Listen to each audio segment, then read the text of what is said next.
ایک ترک مسلمان مسجد نبوی کے احاطے میں کھڑا ہو کر اپنی آنکھوں دیکھا واقعہ یوں بیان کرتا ہے کہ میں وہاں مسجد نبوی میں کھڑا ہو کر دیکھ رہا تھا کہ 4 پولیس والے کسی کا انتظار کر رہے ہیں۔ پھر اچانک ایک شخص نمودار ہوا، پولیس والوں نے بھاگ کر اسے قابو کر لیا اور اس کے ہاتھ پاؤں جکڑ لیے۔ نوجوان نے کہا، مجھے دعا اور تسلسل کی اجازت دیں۔ دوسری بات سن کر لو، میں کوئی بھکاری نہیں ہوں اور نہ کوئی چور ہوں۔ پھر وہ نوجوان چیخنے لگا۔ میں نے اسے دیکھا تو ایسا لگا جیسے کہ میں اسے جانتا ہوں۔ میں جانتا ہوں، میں نے اسے کیسے پہچانا؟ دراصل میں نے اسے کتنی بار واقعہ بارگاہ رسالت میں روتے ہوئے دیکھا تھا۔ یہ ایک البانوی نوجوان تھا جس کی عمر 35 سے 36 سال تھی۔ 35 سے 36 سال کے درمیان تھی۔ اس کے سنہرے بال اور ہلکی سی داڑھی تھی۔ میں نے پولیس والوں سے کہا کہ جب اس کا کوئی جرم ہی نہیں تو اسے اپنے ساتھ کیوں لے کر جا رہے ہو؟ تو آخر کیا الزام ہے اس پر؟ انہوں نے مجھے کہا، ارے اے ترک، پیچھے ہٹو، اس معاملے میں آپ کو بولنے کا کوئی حق نہیں۔ لیکن میں نے پھر بھی، آخر اس کا تمہارے ساتھ کیا مسئلہ ہے؟ تو انہوں نے کہا، کوئی چوری کی ہے؟ اور میں نے کہا، انہوں نے کوئی چوری کی ہے۔ انہوں نے کہا، یہ بندہ 6 سال سے ادھر مدینہ شریف میں رہ رہا ہے، لیکن اس کا یہ قیام غیر قانونی ہے۔ اسے پکڑ کر واپس اس کے ملک بھیجنا چاہیے۔ لیکن یہ روزانہ ہمیں چکمہ دے کر بھاگ جاتا تھا اور جا کر روضہ رسول میں پناہ لے لیتا تھا، اور اس نے اندر گرفتار نہیں کرنا چاہتے تھے۔ میں نے پوچھا، اب تو اس کے ساتھ کیا کرو گے؟ تو کہنے لگے، نوجوان مسلسل رو رہا تھا اور کہہ رہا تھا کہ کیا ہو جائے گا اگر تم مجھے چھوڑ دو گے؟ دیکھو، میں کوئی چور نہیں ہوں، نہ میں بھکاری بھی نہیں ہوں، اور ادھر میں محبت رسول میں رہ رہا ہوں۔ پولیس والوں نے، نہیں، ایسا جائز نہیں ہے۔ نوجوان نے کہا، اچھا، مجھے ذرا آرام سے رسول اللہ صلی اللہ علیہ وآلہ وسلم کے ایک عرض کر لینے دو۔ پھر نوجوان نے اپنا منہ گنبد خضرا کی طرف کر لیا۔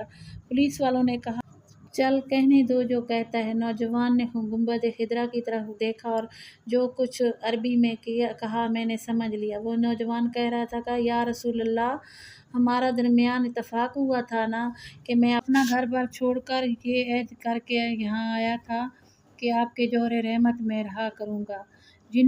حضور، آپ دیکھ لیجئے نا، یہ مجھے ایسا کرنے سے کیوں منع کر رہے ہیں؟ یا رسول اللہ صلی اللہ علیہ وآلہ وسلم، یا رسول اللہ صلی اللہ علیہ وآلہ وسلم، آپ مداخلت کیوں نہیں فرماتے؟ یا رسول اللہ، آپ مداخلت کیوں نہیں فرما رہے؟ اتنے میں نوجوان بے حال ہونے لگا تو پولیس والوں نے ذرا ڈھیل دی اور نوجوان نیچے گر گیا۔ یہ نہیں بھاگے گا، تم حمام سے پانی لاؤ، اس کے چہرے پہ ڈالو۔ لیکن نوجوان کوئی حرکت نہیں کر رہا تھا۔ ایک پولیس والے نے کہا، اسے دیکھو تو صحیح، کہیں یہ سچ مچ مر ہی نہ گیا ہو۔ دوسرے پولیس والا کہنے لگا، میں نے کون سی ایسی ضرب لگائی ہے جس سے یہ مر جائے گا؟ پھر انہوں نے ایمبولینس والوں کو فون کیا اور وہ ادھر سامنے آئے، 7 نمبر گیٹ سے اسے ایک ایمبولینس میں لے گئے۔ انہوں نے نوجوان کی شاہ رگ پر ہاتھ رکھ کر حرکت ٹوٹ گئی اور نبض چیک کی تو کہنے لگے، اسے تو مرے ہوئے 15 منٹ گزر چکے ہیں۔ اب پولیس والے جیسے مجرم ہوں نیچے بیٹھ کے اور رونے لگے۔ وہ منظر بھی دیکھنے والا تھا۔ ان میں سے ایک نوجوان اپنے زینوں پر ہاتھ مارتے ہوئے کہتا تھا، ہائے ہائے، ہاتھ کیوں نہ ٹوٹ گئے، کاش ہمیں معلوم ہوتا کہ ایسے رسول اللہ سے اتنی شدید محبت، ہائے، ہمارے ہاتھ کیوں نہ ٹوٹ گئے۔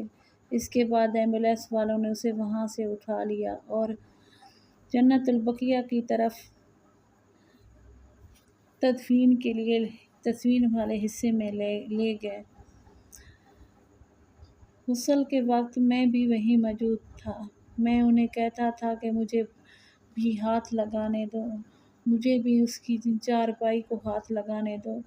جب جنازہ تیار ہو کر نماز کے لیے جانے لگا تو پولیس والوں نے مجھے کہا ہم نے جتنا گناہ اٹھایا ہے ہمیں بس اتنا ہی کافی ہے، ہمارے سوا اور کوئی نہیں اٹھائے گا، شاید اس طرح ہمیں آخرت میں کچھ رعایت مل جائے۔ ہمارے سامنے وہ نوجوان بار بار کہہ رہا تھا کہ یا رسول اللہ آپ مداخلت کیوں نہیں فرماتے؟ دیکھا ہے یا رسول اللہ، مہلت فرمائیے اور ہمیں ملک الموت میں اپنا فریضہ ادا کیا اور اس سے اپنے پاس ہمیشہ کے لیے بلا لیا۔ اللہ ہمیں بھی اپنے حبیب صلی اللہ علیہ وآلہ وسلم کی ویسی ہی محبت عطا فرمائے، آمین ثم آمین، جیسے اس البانی نوجوان کو عطا فرمائے۔ سبحان اللہ، ماشاء اللہ۔